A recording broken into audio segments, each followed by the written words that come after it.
abwaankii wuu inoo joogaa wuu inoo soo gelayaa caawa waxaynu marti u nahay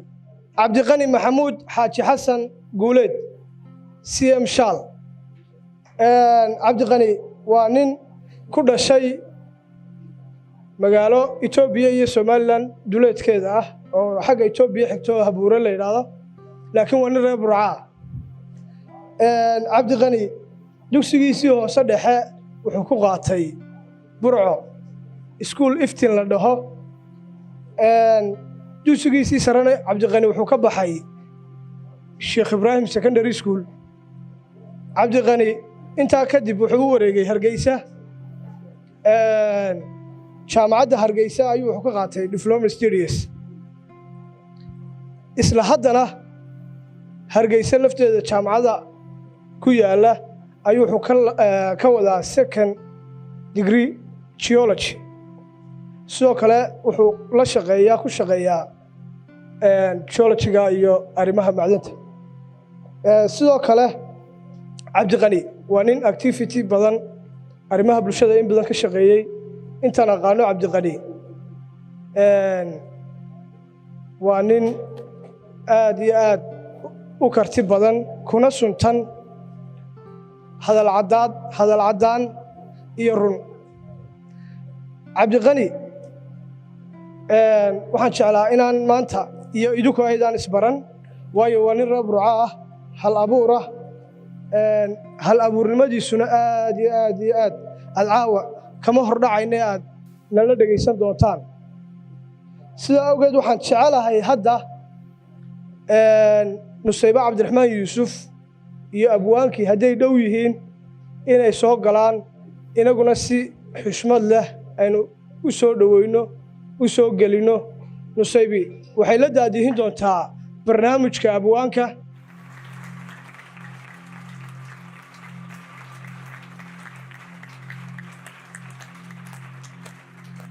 dhalinyarada reer Burco ee caawa waqtigooda u soo huray hal abuurka daada yar cabdiqani maxamuud shaal oo isaga laftirkiisu ka mid ah dhalinyarada Burco laakiin qolyaha barihii dambe tahriibay ah ee magaalada Hargeysa naga soo salaama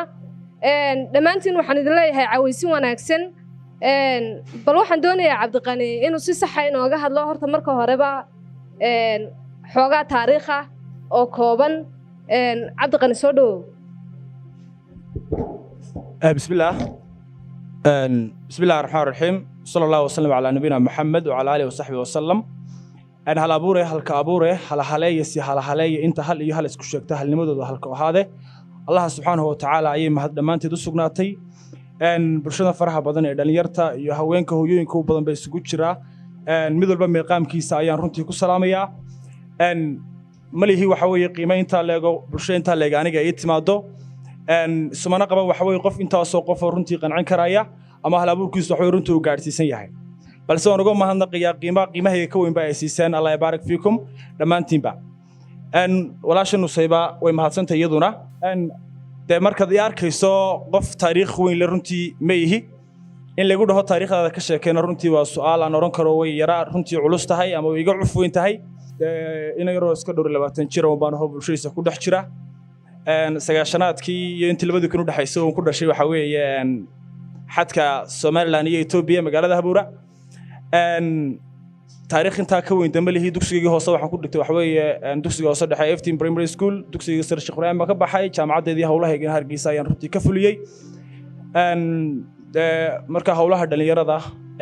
مركا كصعدة أون دلك يو جديه سيد في سبايون بان وحوي قريب كجرا دعال كجنا وحوي كهاي أنت إنك بدون أوران كريو أنتي ملاين ما ينشرتو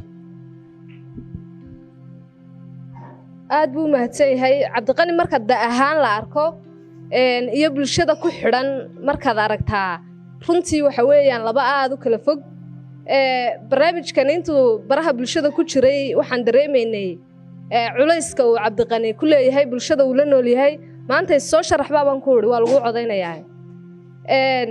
maansooyinkeenaynu iska gudageli doonaa murti badan baynu caawa ku caweyn doonaa marti kalena wayna la joogtaa oo iyaguna suugaantooda iyo hal abuurkooda iyo intii ay ina odhanayaan bayna odhanaya waxaan ku noqonayaa cabdiqani waxaan idinka codsanayaa inaydun dhagaha u wada furtaan oo su'aalihiina meel ku qorataan ninka aad arkaysaan da'da yar suugaantiisa waxa weeyaan adduunka gashay waxaan doonayaa inaydaan caawa halkan kaga tegin isagoo faraxsane aad su'aalo badan dhagaha kaga sii goysaan waxaynu ku bilaabanaynaa maanso la magac baxday hibasho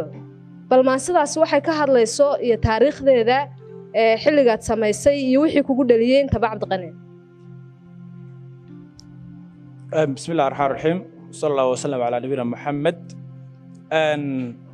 وحوي ما نسدن هبشل ده سدا كم وقتبه وحوي وحن بيك هذلسا وحي بناي ما نسدن هبشل قدقده وحوي أما أي كهذلسا أو يكون فريسان إسا motivation أما دي رجلين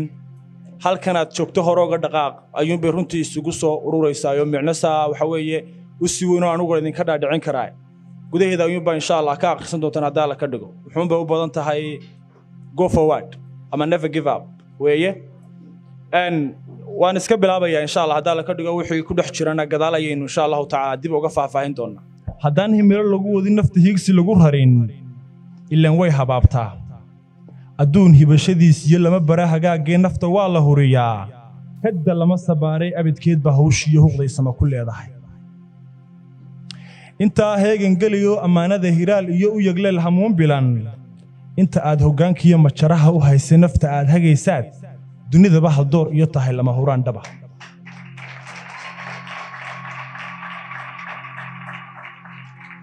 ruuxaad hawl bilowdaan hadduu hadho markiiba ka halaaba leenkaad ku habaysanaysana hadafkaad lahaydeen ha u jabin hankiisoo yuu noqon hoggaankiyo dabarkii ku xidhayay ha u noqon dariiqaad ka hulaashay waa hore noloshuna hayaanku iyo hore socodka buuxay ku hagaagaysaaye waxba yaanu ku hirin ninkii sula habaabay huga sido intaa dhowr halka xaalku marayo noqon ruuxa laga helo hawlagaasinkeedu marna yaanu hawl yari ka hoosin xaajadu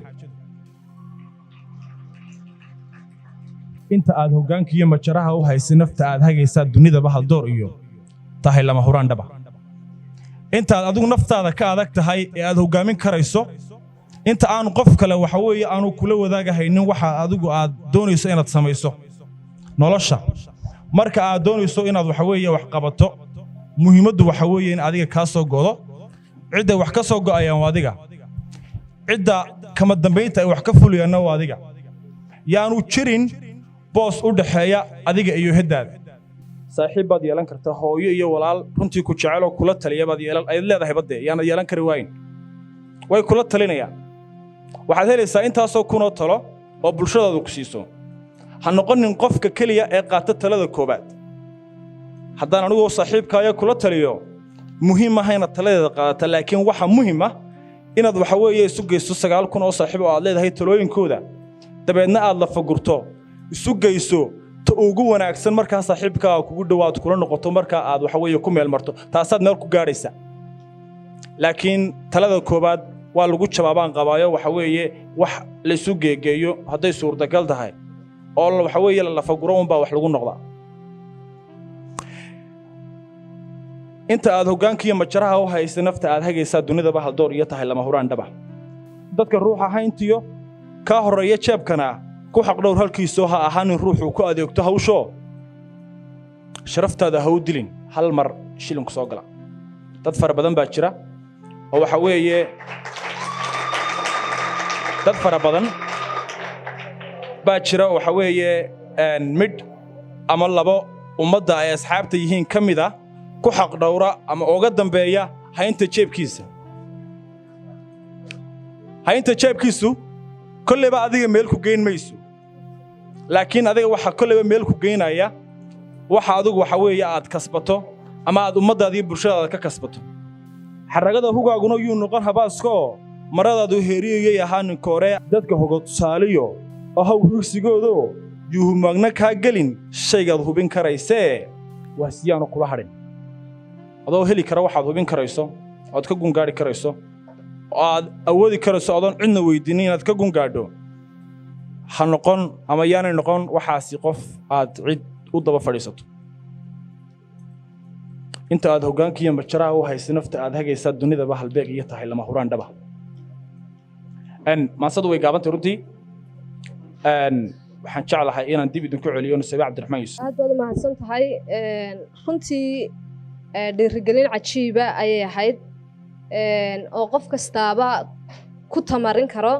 inta badan waxaa la yidhaahdaa dhiirigelintu waa shidaalka nafta. nin Laab Saalax la yidhaahdaa wuxuu leeyahay maanso dheer oo sidaasoo kale marka hal kelmad baan ugu jecelahay oo tidhaahdaa darajada wax kaa xiga oon dadaal ahaan sheeg. sida Cabdiqani inoo sheegay qofka bilaadanka ah isagay taladu ka goodaa isagoo kaliya adduunka yimi isagoo kaliya ana ka tagi doona. marka talada inta ugu muhiimsanina walow tashigu jiro oo ay muhiim tahay in cid lala tashadaa haddana isagay ka go'an. dhowr maansa halkan inoogu jira oo caawa ka dhargimayna maansooyinka Cabdiqani Maxamuud Shaal. Cabdiqani bal dadka halkaa jooga qof ka mid ah hadduu yidhaahdo berri baad ii casuuman tahay maxaad jeclaan lahayd inuu kugu casuumo?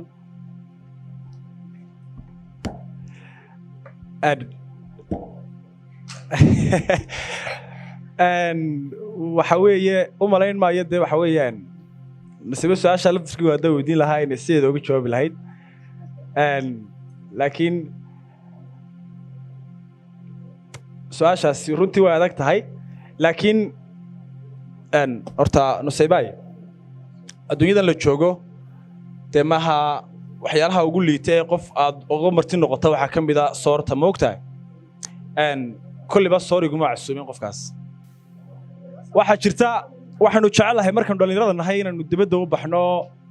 qaaci qaadanno waxa weeye iska vacation u baxno sheekaysanno dabeetna qaraamkeena iyo halka hawlaheena liilalowdeena aynu siraadanno ayaan ugu jecelahay. anigu intaa in igaga cudoon ma garanayo inaan qofka waqti wada qaadanno maadaama qof dee isku dayo inuu casuumo anna dee cagteeda kulay sharaf iyo milgu ka mudan yahay. marka wuxuu maan oran lahaa inaanu qofka waqti fiican wada qaadanno oo aanu qaacigayga iyo qaraamkayga ummadda kala dhex baxno oo qaylada shimbiraha aanu deris la noqonno ayuun baan runtii marti uga noqon qofka. waa kaasoo dee horta ninkani magaalada uu ku dhashay laakiin marti buu ku yahay ciddii aniga laftirkaygu ahlu qaraan baan ahaye anigana igu soo dara ciddii casuumaysay. waxaan u geli doonaa maansada labaad laftirkeeda isaga inooga sheekayn doona taariikhday ku dhalatay iyo sifahay ku dhalatay xilligii uu hal abuuray waxay ka turjumayso. horta Cabdiqani intaanaan maansada u gelin jacaylka seed isku tihiin? It's difficult. way adag tahay sheekadaas. dee dhalinyaraynu nahay runtii qof waliba uu sheekeeyaa laakiin anigu muxuu maan qabaa jacaylku inuu buu yahay bacda zawaaj ama after marriage ama markaad bilcantaada aad hooy iyo hu xalaala wadaagtaan saasaan qabaa. sidii rasuulkuba sheegay sallallahu alayhi wasallam maansadan waa maanso jacayla runtii sidan u arko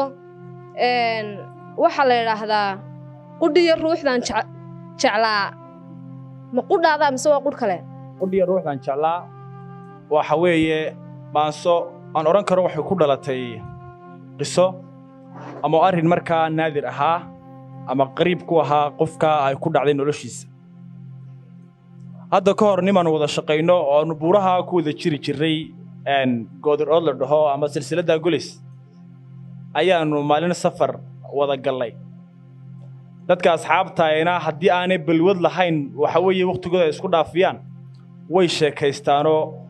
waxa weeye amuuro fara badan ama arrimo fara badan ayay waxa weeye wadaagaan. nimaan saaxiib nahay kole magaciisa xusi maayo ayaanu arrimaha jacaylka isla gallay oo kole marka dhalinyaro leeyahay ee telefoon soo dhicitaanku farabato ama qofku chatting fara badan galo xumbaad kana sawarnihi u saaxiibde arrinka ugu culus yahay maanta ama kii jacayl ahaa waxba ka jira. markaas ninkaas runtii qiso aniga ahaan kole murugo igu abuurtay oo aan dee qaadi kari waayey amaan xamili kari waayey buu ii mariyey. wuxuu igu yidhi waxaa jirtay gabadh ama inan aanu waxa weeye in muddo ah waqtigeega iyo waxa weeye dee nolosheedaba aanu ku soo wada qaadanay jacayl iyo dee muxubbo xeel dheer. dabeetna inantii waxaanu istanawaad wada soconnaba oo midka kale ku dhaho waxa weeye waan ku jecelahay iyo waan kaa daranahay maalin maalmaha ka mid ah ayaa siday sheekadu isugu ururi lahayd ama halkay goobada ka ahayd ay noqotay inay labadan qof ku heshiiyaan inay hoy xalaala waxa weeye ay sameeyaan dee waqti baa la qabsadaayo waxa weeye xilli baa dee inantu ama inanku oranaya xilligaasaan reerkiina u imanayaayo dee aan soo ardaa dhig tegaya waxa weeye sheekadii markay halkaa maraysay ee muddo la qabsaday ayaa waxa dhacday in inantii oo uu la ballamay inta u dhaxaysa waxa weeye 6 ilaa 10 cisho gudahood inuu waxa weeye ku yimaado dee reerkii u yimaado ayaa waxa weeye habeenada ka mid ah unbay la soo hadashay horta waxa dhacday dhowr cisho la soo hadduweyday muu garan kareen markaa waxa ku dhacay habeenada ka mid uu garaacay waxa ku doonayay walaal waan yara xanuunsanayay laakiin maanta waxa la moodaa inaan ugu yara daranahayo xagga wadnaha la iga haya runtii goordamo markaa la hadlay wuxuu ku doonayay waxaan samayn doonaa haddii la ka dhigo subaxnimadka baan ku soo booqan doonaa haddii oo ilaahay raalli ka ahaado dhakhtar iyo meel cilaaj jiro baan kula diiday doonaa insha Allah saasa lagu heshiiyay oo iska seexday iyana waxa weeye hawsheedii bay runtii iska sii wadatay dunidan marka la joogo de qof waliba wuxuu diyaar u yahay inuu maalmaha ka mid ah bartan ka tagi doono la waari maayo de inantii kowdii habeenimo markay ahayd sida loo sheegay aankii ayay waxa weeye ilaahay oofsaday oo ay dunida sidaa ku macal salaamaysa Allah u naxariisto inaga hooseysa dabayaqadii sanadkiina dhaafay 2019 ay maasadani soo baxday qudha iyo ruuxan jeclaa baa la dhahaa maasidan qudha iyo ruuxan jeclaa dareenkaas un bay runtii ku dhalatay oo wuxuu maanu hadlayaa aniga laftarkaygu si qof dareenkan isaga runtii uu waxa weeye de la soo gudboon yahay ama u de haleelay inaan saaxiibnahay oo waxa weeye de asxaabtida kamid oo aan aad u ixtiraamo oo aan qadariyo ayuu de ahaa markaa inaan dareenkiisii waxa weeye ka halceliyo oo aan intaa anigu waxa weeye aan de maan qaboojis uga dhigo ayay maxaan dhahay de aan isiri waad samayn karaysaa samee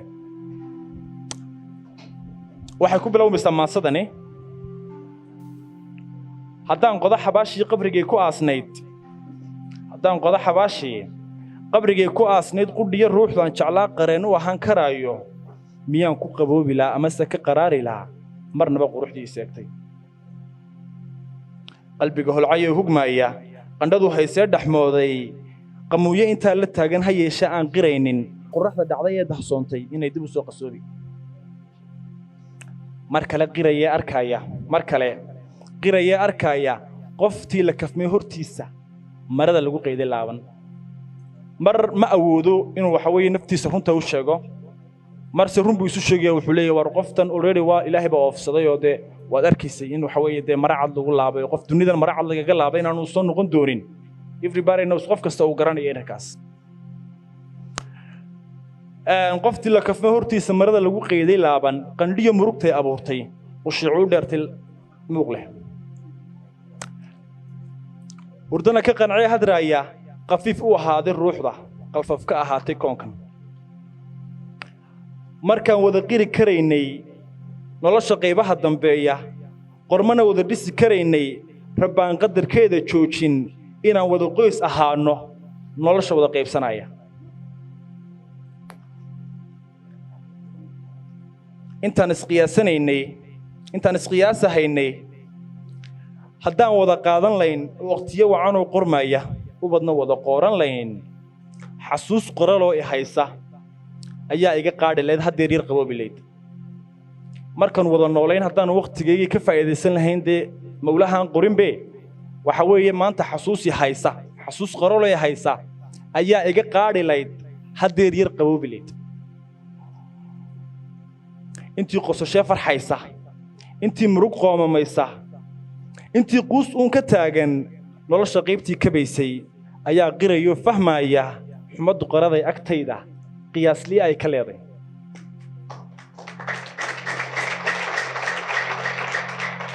intii waxa weeye arrinkan ninkan la soo gudboonaaday iyagana ay haleeshay ayuunbaa ka saaya ama garanaya xumaddu agtiisa inta ay ka leeg tahay ama ay ka leedahay waxa laga yaabaa hadduu adiga ama aniga ii sheekaynayo inaan yara qiiroodo xoogaa 1 minute ama 2 minute laba saddex mir inaan qiiroodo oo aan jawigaygu isbedelo laakiin waxa weeye wuxuunbay waxa weeye iga tegaysaa 2 mirood dambe inaan wixii aad u sii dareemin baa dhici karta laakiin markaan xasuusto laakiin isagu de minute kasta waxa weeye xasuustii wala joogtaa mirir kasta xasuustii wala joogtay messageska wada hadli jireen iyo hadalladii oo dhan markuu dib u eego de wax fara badan buu runtii xasuusanayaayo isaga dhibaaya intii qososhe farxaysa intii murug qoomamaysa intii quus uun ka taagan nolosha qaybtii ka baysay ayaa qirayo fahmaya xumadu qaraday agtayda qiyaasli ay ka leeday haddaan qun u yeelan laa iswaagu qatartu dhalayo ama se u qorshaysan laa nolosha qamiciya xanuunka nolosha qamiciya xanuunka qof baan noqon laa adkaysta qof baan noqon laa adkaysta markuu qabirmee adkaado waqtigu qotonkiisa diido qof baan u hayaa abaal markaan qarracmee tasoobay intuu dhayay qoomahayga isla goorta ay haysay qaliil uga yeelay laabta markay hawlu kula soo gudboonaato saaxiibkaaga ama saaxiibadaada kugu dhow baad la wadaagaysaa marka aad la wadaagto waxa weeye wax fara badan oo markaa culays adiga ku haystay ayaa inuu de xumadii kula dareemo ay waxa weeye runtii ka shaafinaysayo waad ku ilaawi karaysaa saaxiibka markuu waxa weeye kugu dhahaa sorry bra waan ka xumay walaalo ya markuu kugu dhaw walaalo waan ka xumahay de waad dareemi karaysaa markaa inaad waxa weeye arrinkii aad qabowdo ama isaga inta abaal lagu hayso because of inta cid ku tiraahdo ma haysatidba qorshaha farxadayda heedhe waxaan u qabaa naftaydu qudheedu inay kaxayso xasuus qaralay intaaba qalbiga gelisaa markiiba nafta dad la hadli karayso ka horan karayso inaad arhay xasuusinin waxyaalo fara badan oo tagay way wacnaan lahayd laakiin isagu wuxuu leeyahay qorshaha farxadayda waxaba kaxaysa naftayda ya balaarka u fiirso qorshaha farxadayda cidda kaxaysa waa naftayda uu isagu taagan yahay qorshaha farxadayda heedhe waxaan u qabaa naftaydu qudheedu inay kaxayso xasuus qaralay intaaba qalbiga gelisaa markiiba adaa qaatee rabbow dheh jannada isku qaabilnaa qiyaamaha rabbow ka dhowr dheh ololka qorraxda gubaaya qurunta jidkaaga seegtay maansadaas qudhiya ruuxdaan jeclaa halkaas baynu ku afmarin ilaahay naxariistii jannaha ka waraabiyo runtii dhammaantayo waxaanu galay jawi kale jawiga dareemaysa ee aad hal-abuurka cajiibka ka samaysay baanu annaguna dareennay maadaama nolosha iskale farxaddiiyo murugadu habeen iyo maalin bay isku yihiin marka gelina waxaa laga yaabaa inaad faraxsan tahay gelina aad murugoonayso si aynu murugada aynu la dareennay walaalkeen iyo walaasheen bay lahay oo naxariistee aynu uga yar meedhanno oo aynu qalbiyadeenna u ilowsiinno si cawayskeennu u sii socdo waxaan codsan lahaa inaan u yeedho Suhayb yare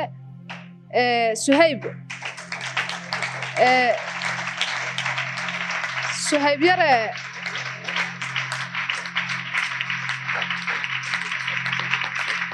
Suhayb yare waa ninka da'da yar leh maskaxdiisa waxa ka guuxayana mar dhow baynu maqli doonaa si aynu qiradii uga soo noqono waxaan ka codsanayaa mid ka mid ah maansooyinkiisa ugu cajiibka badan leh oo isagu inoo xulo waliba inuu inala wadaago Suhayb soo dhawow ugu horeyntii waan salaamay waxaan ugu salaamay salaanta islaamka assalaamu calaykum waraxmatullaahi wabarakaatuh salaam ka bacdi waxaan u mahadnaqayaa rabbi subxaanahu wa tacaala inoo suurtageliyay inaan iskugu nimaadno bandhigan mar labaadka waxaan u mahadcelinayaa dhalinyaradiina isku siday u iman lahaayeen madhiga mar saddexaadka waxaan u mahadcelinayaa dhalinyaradii isku hawshay sida ay u qaban lahaayeen bandhiga mar saddexaadka waxaan soo dhoweynaynaa abwaankeenna aan ku leeyahay gobolka magaaladaadii gobolkaaga ku soo dhowow maansadan aan caawaynii haya waxaa la dhahaa magaceeda dareen xula waxay ka hadlaysaa laba qof kale jacaylkiisuu sheeganaya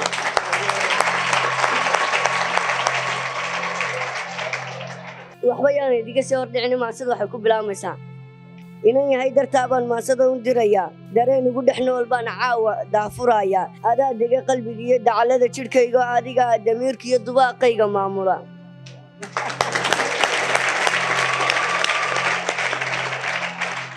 waxaa tahay mid lay diray inaan dhiig u daadshana waxaan ahay diyaarkay adna ha igu diidine dabcan ila wadaago aan wada dalxiisne maruu nii digigaxo hana noqon mid ii daran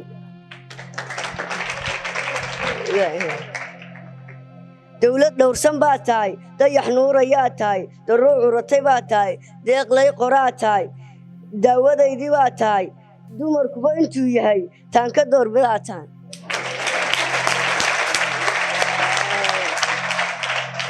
ha igu diidna caashaqa waxaa tahay daweeye codsigaa baldaalaco dabadeed jawaabkeen suhayb yara waa ninkaa yar uma malaynaya anigu inuu jacayl ku dhacay kolley horta ma jacayl baa kugu dhacay maya meesha ma garan anigu waan ka yarahay laakiin haddana dadka hal abuurka ahi waxay cajiib ku yihiin inay inta badan ka turjumaan dareemada dadka kale ee ay la nool yihiin ama ku dhex nool yihiin waa laga yaabaa suhayb laftirkiisu inuu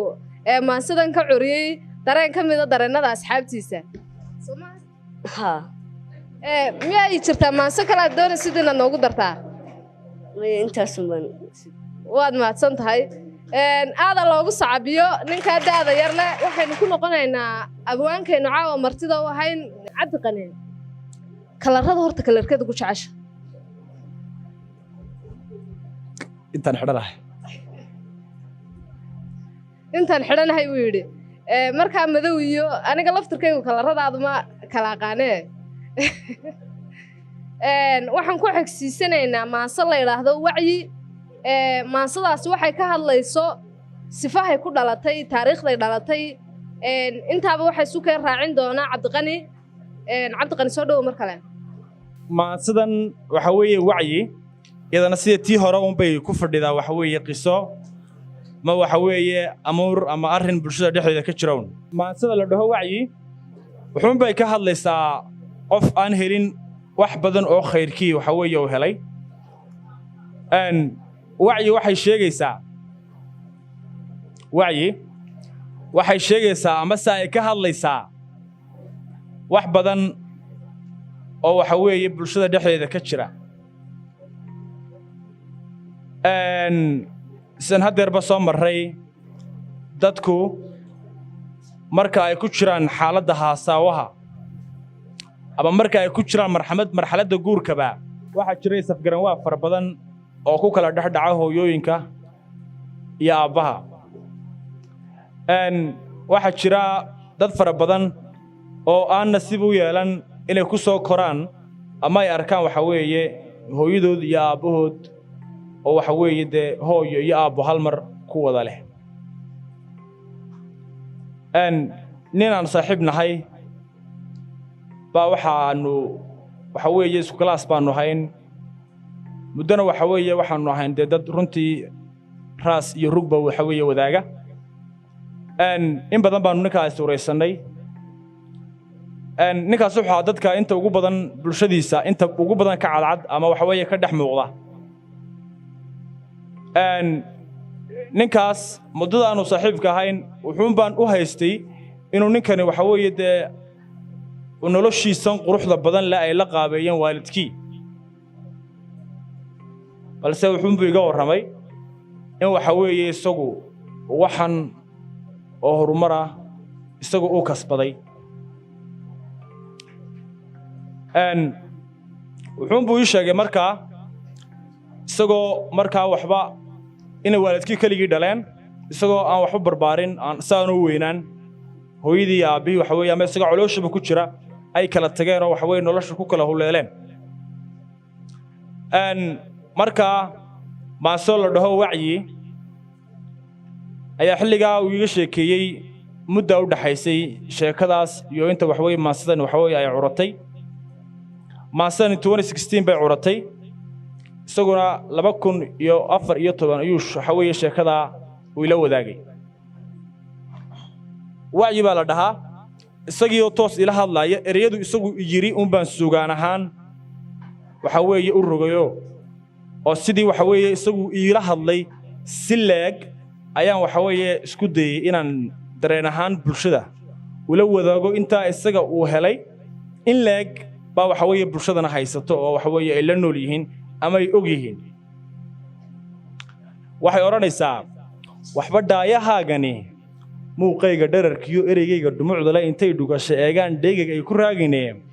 waalidkii idhalay baa intuu dhiilka u culay diinta dhigashadeedana dhuuxiisa ay huray isaga dhulkaaga iyo dhaqankaaga bareeyay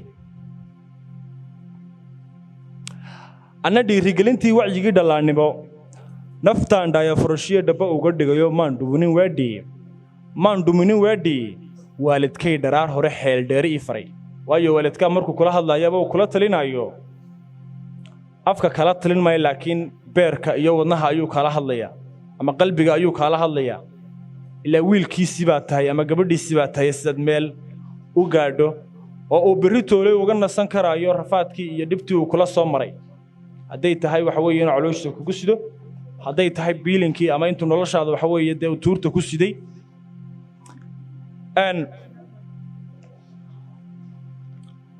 anna dhiirigelintii wacyigii dhalaannimo maan dhuminin weedhii waalidkii dharaar hore xeeldheeri ii faray wuxuu yidhi dhayal uma barbaarinee dhowr sano kolkaan jiray qadar sii dhignaa iyo ibliislaame aabbahooyo kala dhaqaaqee inkastoon dhallaan iyo aan ahaa dhaliil yare dharaartaa warkii jiray uma dhiiranayne markaasaan dhexdoodiga dhabaaraan u yeesho dhigta casharo doorana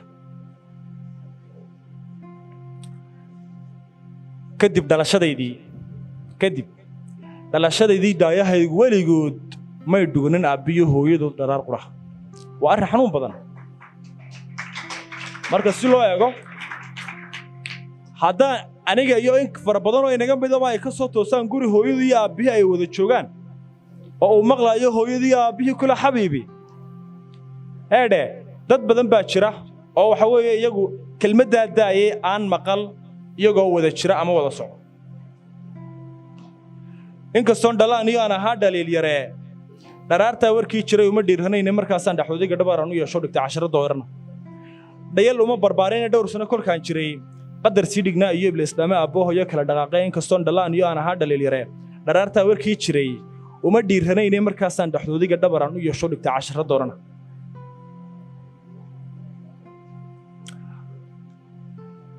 kadib dhalashadaydii daayahaygu weligood may dhuganin aabbiyo hooyadood dharaar qura walow dhoof adduunyo iyo dhismo qoysna uu jiro middo dheegu joogo dhulka uu ku nooliyaan dhalindhoolku aadaa muu kala gudbin hooyadii aabbihii ninkaas mid walba dareenkiisa ayuu si khaasa waxa weeye ula wadaagaa markuu kan waxa weeye wuxuu qabto kaana waxbuu qabtaa oo si baaralaala ayuu waxa weeye waalidkii ula jiraa noloshaa dhanaan iyo dhib adduunye badan oo noloshaa dhanaan iyo macaan dhiqda jeeroo nin rag ihima dheeliyo dharaartay adkaatee waa dhufays la magansado intaan hadaf u dhaansaday maxaa ruuxan dhaarsaday ii maleega dhagaro dhabarkayga seeftiyo la haleelay debigo markan dhiigaygu yidhi ha isdhiibin maandhow isma dhiifna innaguye ha isdhiibin maandhow isma dhiifna innaguye dhulyaal jiifa ma ihiyo jugta dheegga iga taal ima dhalan rogaysee dhaankaygu dooliyo dhul fog buu u jeedaa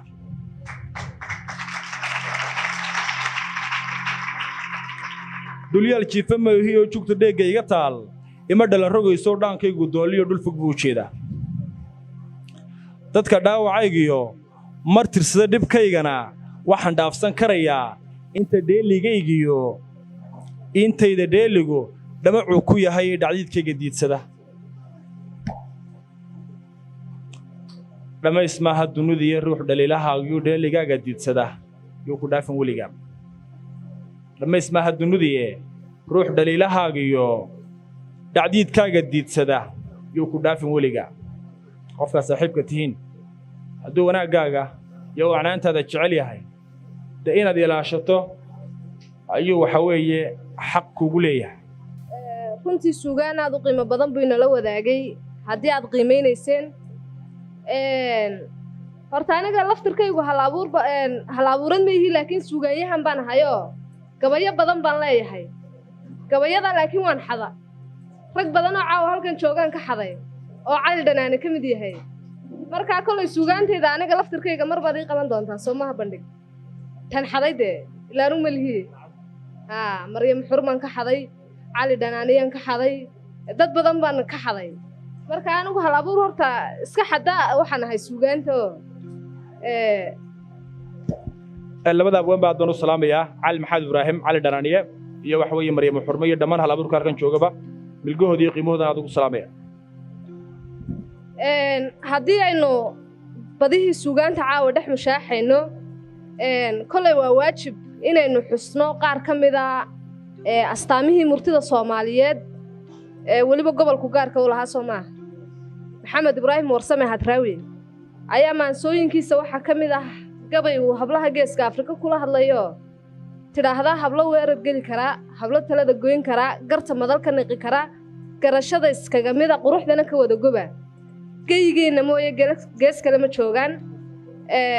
intaasi waa xasuusinaan ka xaday waqtiga cabdiqani halkan maansa inoogu taallaa maansadii aan odhan karo waa maansadii ugu qiimaha badnayd caawa halkan aynu ka marsanayno walow aanay kala dhicin maansadaasi hablahay gaar u tahay laakiin waxaan doonayaa inaynu ku nasanno qaybo ka mid ah hal abuurka kale iyo ganacsadayaashaynala jooga waxaan u yeedhayaa cali maxamed ibraahim dhanaaniye ninkii aan gabayada qaarkood ka xaday waan ku faraxsanahay inaan madashan caawa idinla joogo cabdiqani maxamuud shaalna aan kala soo qayb galo mid ka mid ah hal abuurada dalkeenna weeyaan siiba gobolkeenna marka hore waan bogaadinayaa suugaantiisana waan hambalyaynayaa suugaan ceebla oo midhif tiran aynu ka dheefnay ama uu inoo sheegay intuu caawa inala joogay anigu waxaan idinla wadaagayaa sheeko yaroo gaaban haddii ilaahay raalli ka noqdo sheekada aan idinla wadaagayo waa suurtagal in barhkiin hore u maqleen waa suurtagal inay caawa idinku horayso nusaybe cabdiraxmaan baa iyaduna ka mid a dadka sheekadaa baahiyey oo dhowr meelood ka jeediyey madalaha waa sheeko aad u qosol badan laakiin xigmad badan baa ku jirta markii koowaad aniga sheekada waxaa iiga sheekeeyey saaxiibkay nagiib salebaan muuse waxaa la yidhahdaa sheekada geesiga cagaaran in la yidhaahdo ayaa qisada sheekadani ku dhacda geesiga cagaarani wuxuu ahaa nin u saaxiiba cerweyni iyo wuxuun uu cuno laakiin aan tala iyo tusaale kala haynin soomaalidu waxay yidhaahdaan baryo badan iyo bukaan badanba waa la ysku nacaaye may ahayn laakiin in laysku naco oo markii ahayd in la gargaaraba qofkee ninkii wuxuu sameeyey degaankiibuu caan ka noqday qof cirweyn oo wuxuun cuno unbuu noqday tala kalena aan hayn dadkii oo dhan way la colloobeen markii dambe wuxuu go'aan ku gaadhay bal inuu yar aag beddesho meeshanuu joogo ka tago uu madal kale iyo degaan kala gaadho degaankii markii uu ka sodcaalay meelaan degaankaba ka fogaynoo degmadii ku xigtay markuu goor galabnimaa ku soo beegmay dhaqanka soomaaligu waxyaaba badanoo cajiiba buu leeyahy iyada oo beeluhu hadday doonaan ay ishayaanba haddana dadka martida iyo dadka socotada midna waxba lama yeeli jirin dhaqankuna wuxuu ahaa in la sooriyeeyo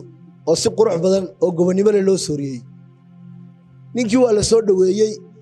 ardaa baa loo guglay halkii baa lagu sooriyeeyey dhaqanka soomaaliga waxyaabaha ku jira marka martida ama sooriyada la joogana qofka martidaa lama waraysto ilaa iyo wax la siiyo oo uu nafiso uu cunteeyo ninkii adigu markii uu cunteeyey oo neef loo soo qalay oo uu si wanaagsan ku warwadhay hilibkii waaba siduu rabayey ayaa la waraysta dabadeetna waxaa la yidhi war bal adigu kumaad ahayd dee xaaladaada ka warrano maxaad u socotay wuxuu yidhi anigu waxaan ahay magacayga waxa la yidhahda geesiga cagaaran dabadeetna waa la yseego waxaa la yidhi war meeshu berrita dagaal bay gelaysaa geesi waaba u baahnayna ilaahay baa ku keenaye soo dhowow wuxuu is yidhi markaasay tala ku soo ururtay ilaahay ow maxaa geesinimadan iyo baddeedaba ku soo geliyey habeenkii oo dhan wadnuhu farta ku hayey ilaan hurda uma soo geline subaxii ayaa xero halkan oo farda ku xaraysan yihin baa la keeno waxaa la yidhi haye geesiga dee faraskaagii kala soo baxa aad ku dagaalgeli lahayd saasuu fardihii u jeedaaliyo ishuu mariyo wuxuu sidhi faraska ugu liita ee dee hadhow marka dagaalka la galo ama farduu qowmudaaga kaala hadhaya dee faras kula hadhaya soo kaxaysa buu sidhi bahal faras ahoo ashkirahoo xarraga darteed isqondhorinayoo lugta sidan leh ayuu qabsaday markaasay hoosta iska eeganayaan walle qodhiyo xero kadhi waa geesi ilaahayow nimaa waxba ogayna cadaabi waxaa dhacday faraskii markuu soo kaxaystay fardihii baa la soo saaray fardihii oo soconayo oo isgarab soconayo qoobwadaag baa la yidhahdaa markay isgarab soconayaan faraskan markaa ashkirka ah ee dee fardaha kale ka mudani haddii jarahaba la taabto ama majiiraha lagu dhego wuxuu awood u leeyahay inuu fardaha kale ka dhex baxo isbuujiyo cabbaarun siduu fardihii qoobwadaagula ahaa unbuu ayuu ku dhegay show jarihii dabadeetana wuu ka mudhbaxay wuxuu arkay isagoo colkii qarka u saaran ciidankiisiina ka soo goostay seeftuna sidaa dee ay u dhibilisanayso talaa ku caddaatay wuxuu isii maantu baad u socotay naftu markaasoo kale 200 go'aanoo kala jecla ayay gaadhaysaa isla 1 minute ama secondis bay waxay ku gaadhaysaa 2,000 oo isweydiimood iyo jawaabahoodii deetana waxay maskaxdiisa ku soo dhacday waa bal intaad faraska yar dido meel koba baa u muuqato kobta intaad ku dido ka bood faraskii unbuu xaggan u jeediyo kobtii buu kaga booday subxaanaka yaa waduud bahal libaaxoo barqaysanaya oo sidan isaga jiifu dusha kaga dhaca wuxuu is yidhi libaaxiina waar waa maxay qalladan samada kaaga soo dhacdayoo libidh buu ku dhaqaaqa isagoo maqiiqan kiina uu dusha sare haysto ayuunbuu ku soo dhex dhacay colkii dabadeetana kooxdiisii halkaasay istubto oo yaabeen waxay war ninkii geesinimadii mid kale ku darsaday badii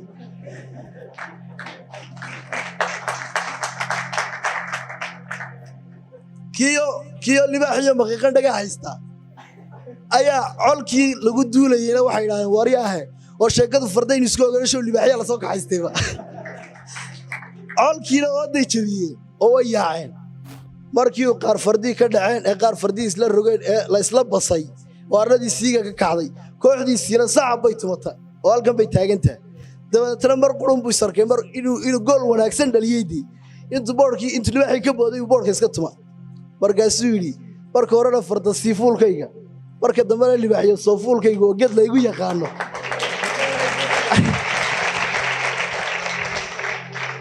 haddaan ahay geesiga cagaaran waa ged laygu yaqaano anigu sheekadaasaada ku biirinayaa waanan idin salaamaya aad iyo aadna waad mahadsantihiin waxaan u yeedhayaa mid ka mid a hablaha qurbo joogta ee barnaamijka martida inoogu ah saado cabdallah xafladan quruxda badan ee uu inoo soo agaasimay abwaankeenna cabdiqani maxamuud shaal cabdiqani kolley dee hadda anigu cabdiqani hadda kolley anigu dee waxba idinka sheegi maayo horey sheekadiisu u martay marka waxaan leeyahay guul baan kuu rajaynaya walaalkay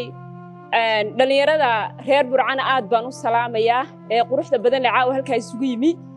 ee abwaaniinta iyo maxay ahayday hal abuurkaba wada leh aad bay u mahadsan tahay sado sacabka ayaan laga ilaawin waa inantii keliya ahayd ee stageka soo kortee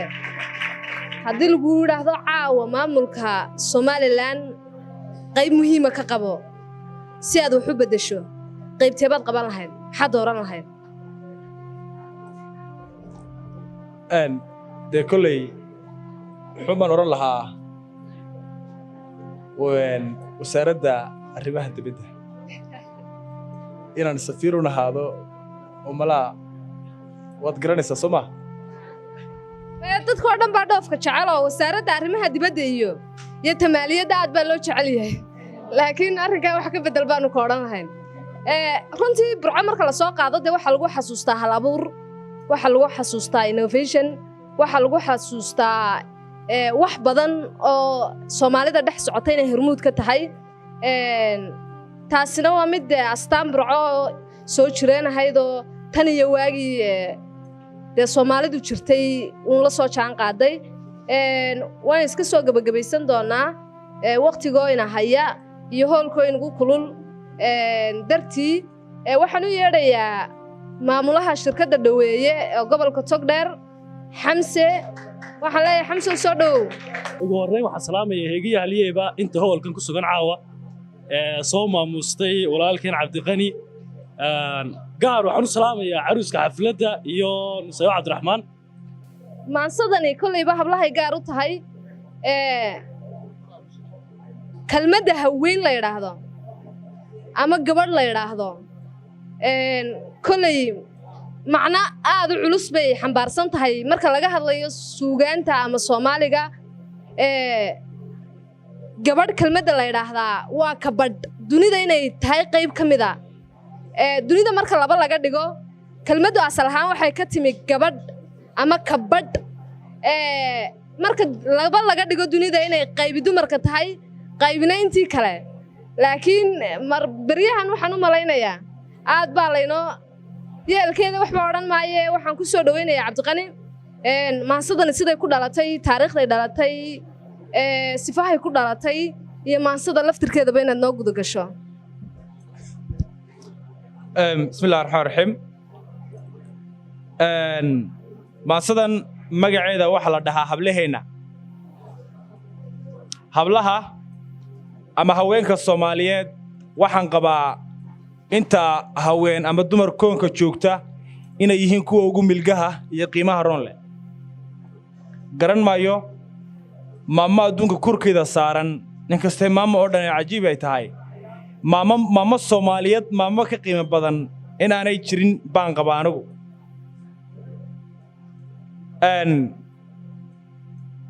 maasadan hablaheena barkiin I think way arkeen qayb kamid ah inay waxa weeye ay media hore soo gashay balse waxaan isku dayayaa iyadoo dhameystiran inaan caawa halkan idin kula wadaago maasadan hablaheenu isla sanadkan ayuun baan waxa weeye runtii curiyay waxaan rajaynayaa iyadoo vocal recording-keeda iyo music-ba uu saaran yahay inay wiigaga soo socda hawada soo gali doonto insha Allah ta'ala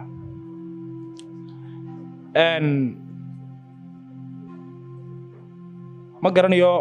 waxa kala qiimo badan caawa inaan waxa soo dumara waxa weeye hooyooyin iyo walaalayaal baa hor fadhiyo oo aan maansada hablaheennana ka hor akhriyayo waxa xusid mudan inay hooyadayna fadhido Allah baarigo if ya akhraba ilaahay janneeyo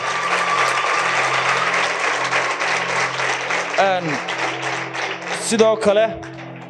inay walaalahayna fadhiyaan iyo habriirahaybana aad baan iragu mahadnaqayaayo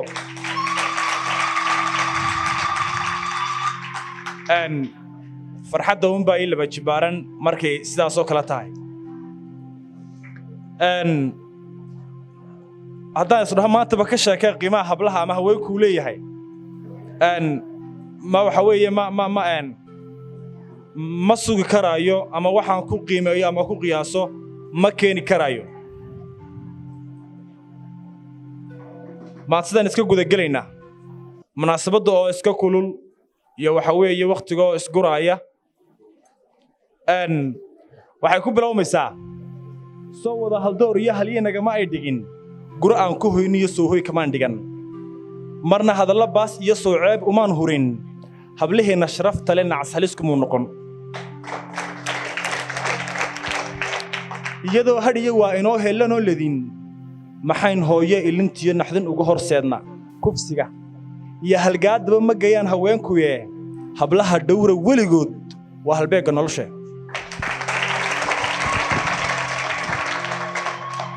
marka haynta shilinka iyo jeebka hoose kaa galo soo kuwaa heddooduba hablaheenu kuu hura waa maxay haraatidu intay ina haneedsheen marna ina hab siiyeen hawlaheenna kala quban isku sii habeeyeen jacayl ina hiraadshiin ilaa isma haybsadaan intay dumar haleeyeen raggu hoy baneeyeen iyagoon la'aantood halna aanan noqon karin hanku aanu wadi karin intay kaba huleeleen raggu caar halaabsheen marka haynta shilinka iyo jeebka hoose kaa galo soo kuwaa heddooduba hablaheenu kuu hura waa maxay haraatidu intaad u hanaysay jacayl ha qabeela ninkoo u hibaysay intay kula heestay xubbina ku hadaaqday halaan hal markiiba intay la halaabtay intay kula haysta xubbina ku hadaaqday halaan hal markiiba intay la hayaantay adoon isku hawlin inaad hadal fiican hamuun u tirahdo hayana ka filaynin intay hawshaada habkaad ku qaboobi amase ku hilmaami haraadsan ka qaaday haweenku qudheenna hagaaga nafteenna intaa hubinteenna inay ku habaabtay hedood ku dahsoontay miyaan ka habaabnay haddeer ka suweynay marka haynta shilinka iyo jeebka hoose kaa galo soo kuwaa hedoodaba hablaheennu kuu hura waa maxay haraatidu mar kale aad baad u mahadsantihiin dhammaantiin sida quruxda badan leh waqtiga aynu la qaadanay ninkaynu caawa martida u ahayn isaga laftarkiisu suugaan iyo maansooyin cajiib badan ayuu inala wadaagay qaybtiinii baa hadhay oo waxaan doonayaa su'aalaha inaan idinka idin siiyo waxaan u yeedhayaa nin yaroo fariidoo leh halkudhiga la idhaahdo nacas baa nasta isagaa su'aalaha idiin qaybin doona Axmed Cismaan Axmed Axmed soo dhawow su'aalaha waxaynu ka dhigaynaa su'aalo 4 su'aalood ayaynu ka dhigaynaa marka sida caadada waxaynu ka dhigaynaa 2 wiil iyo waxaynu ka dhigaynaa 2 hablood marka waxaan isku dayayaa bal inaan horeysiiyo inamadan horeysiinaya waxa jirta hees ninkani uu sameeyay bari dhaweyd oo ka hadlaysay jacayl marka waxaan weydiinayaa abwaan heestii ma dhammaystiranto ma diyaarba oo bandhiganaad ku shaacin doontaa mise waa cabdiqani oo burco waad ku kortay heerkan baad ku soo gaadhay dhawaan baad naga yara tagtay caawa anigu waxaan kaa sugayay maasadii burco maasadaasana caawa kugu qaanamaya waqti aad ii ballan qaadana waan kaa doonaya waxaa jirtay oo cabdiqani habeen nooga sheekeeyey waagii dhallinyarada lahaa iyo sheekada maaragtay dee la bilaabayey ayaa wuxuu yidhi inanay ma garanaysaa jaar ahaayeen inanay jaar ahaayeen buu markaa adigu inanka loo ay inanta labadooda ciyaalku diinta hore markaa xaafadaha aad looma dhaafeede markaa inankii inanta kale waa isku nacaamad markaa inantii uu ku yidhi soo bar markaa inankuna imika waa inaan qurbaha ku maqan inankaa saaxiibkaan aan garanayo inantii markii inankii ugu yeedhay ee uu saa u soo hor istaagay intuu inantii saa u eego u qoslay ayuu cararay cabdiqani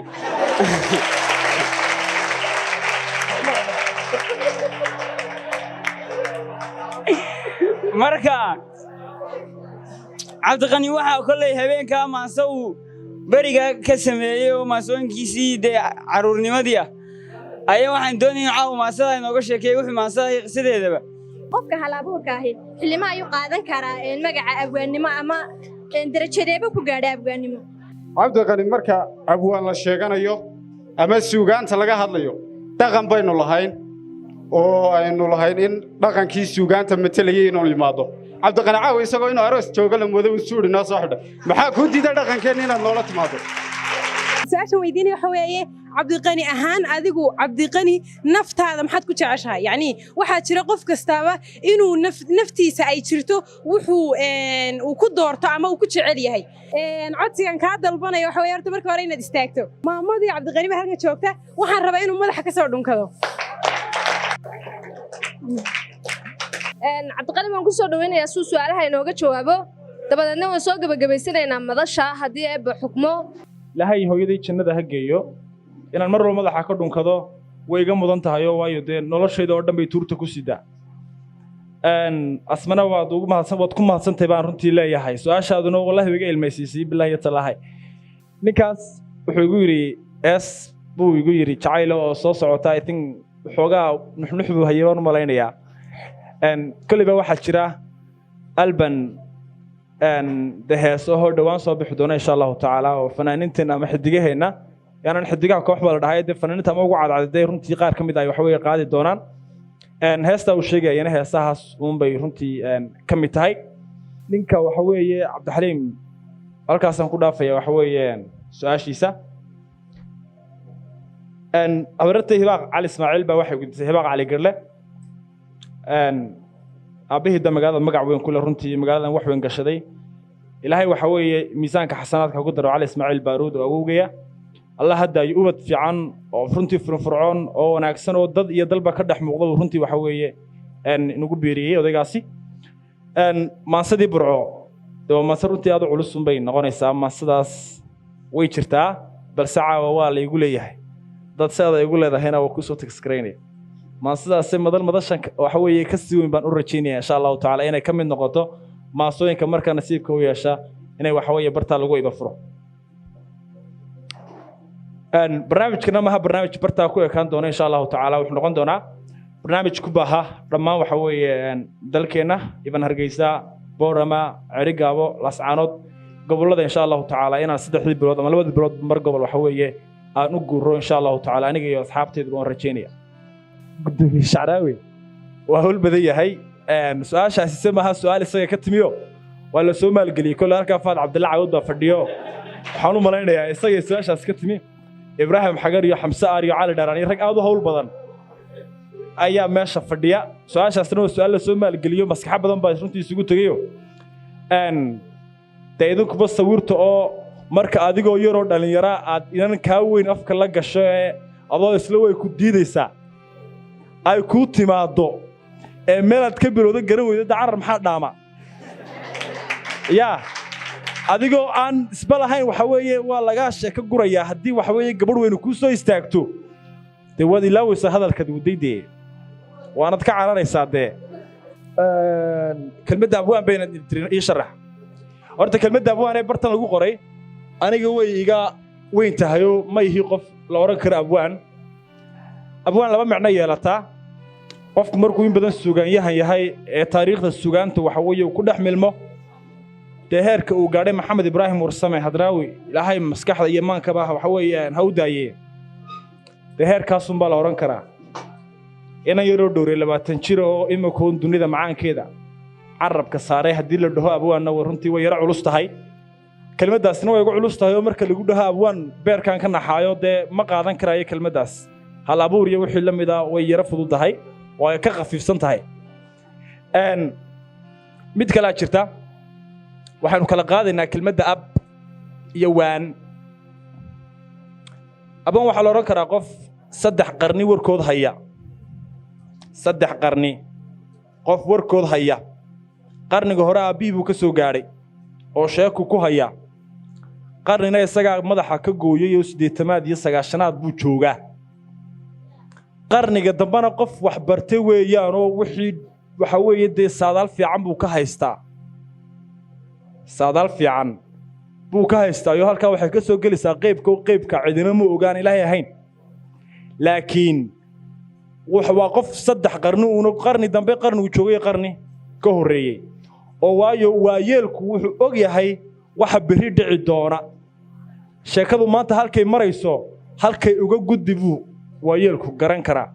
marka abwaan labadaa micno ayay yeelan kartaa ninka odaygaaba wuxuu igu yidhi waxaad u soo labisatay sidii waxa weeye nin aroos jooga waa runtii oo dhaqanka iyo sugaantu waxa weeye hugaara ayay leeyihiinoo waxa weeye dee hidiya dhaqan baynu u isticmaalnaa laakiin waxaan leeyahay marka aad ummad wax u qabanayso been ha u sheegin markaad suuqaaga joogto sidaad suuqaaga ku joogto dee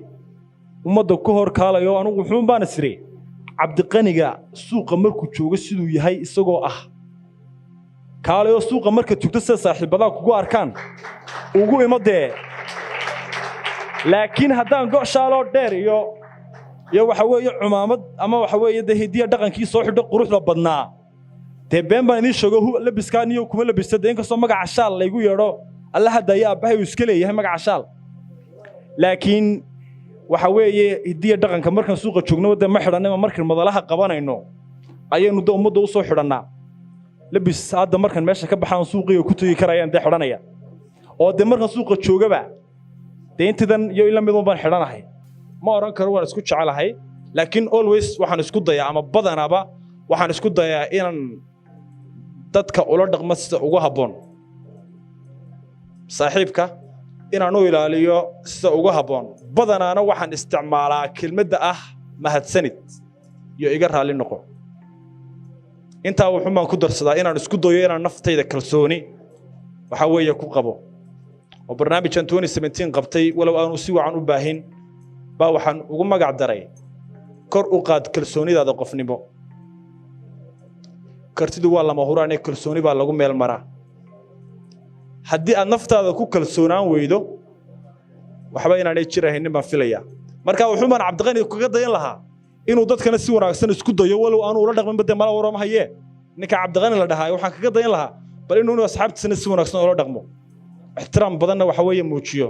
tanaasul iyo tawaadux fara badanna runtii uu iska baadho ma qabasay inuu intaa ku dhaqmo ninkaas salaamu calaykum waraxmatullahi wabarakaatuh waxaan idin leeyahay dhammaantiin mahadsanidin